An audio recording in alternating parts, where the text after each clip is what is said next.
Shule ya upili ya utumishi huko Gilgil zinazochunguzwa na polisi na ambazo zimesababisha wanafunzi 8 wa shule hiyo kukamatwa kwa madai ya kuteketeza bweni la shule na kusababisha vifo vya wanafunzi wenzao 16. Picha hizo zinaonyesha wanafunzi 5 wakitembea kwenye bweni hilo la Melin Waithera mwendo wa saa 6:10 usiku. Wakati huu wenzao walikuwa wamelala wasijue kilichokuwa kikiendelea. Wanafunzi hao wanafika eneo linalotambulika kama Cube 11 na kusimama kwa muda mfupi huku wakishauriana.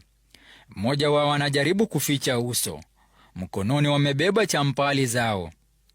Dakika moja baadaye wanafunzi hao wananaswa kwenye video wakikimbia kuelekea upande wa kutoka nje ya bweni hilo, lakini kuna wanafunzi 2 ambao wanasalia nyuma wakiwa wamebeba kiberiti na mkoba mkononi. Wanafunzi hao wanawasha moto na kisha wanaondoka wakitembea bila wasiwasi wowote. Hatua chache kutoka hapo wanafika eneo lingine kwenye bweni hilo ambalo kulikuwa na matandiko na kuwasha moto tena. Baada ya kuhakikisha moto huo umeshika, washukiwa wanatembea na kutoka kwenye bweni hilo huku wakiwacha moto ukiendelea kusambaa huku wenzao wakiwa wamelala. Mwendo wa saa 6:13 moto ulionekana kuendelea kusambaa kwa kasi.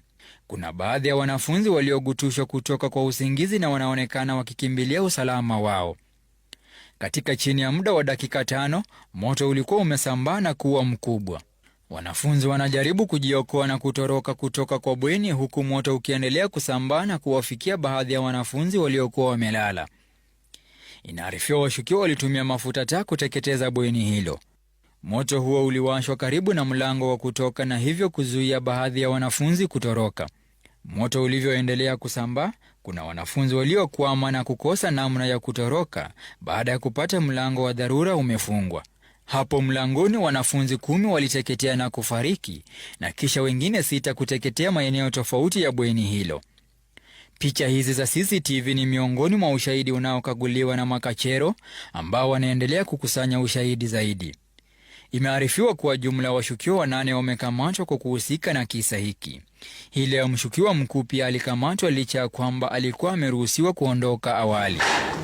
Taswira kwenye bweni hilo inaashiria madhara makubwa yaliyosababishwa na moto huo, kando na kusababisha mauaji ya wanafunzi 16 na zaidi ya majeruhi 70.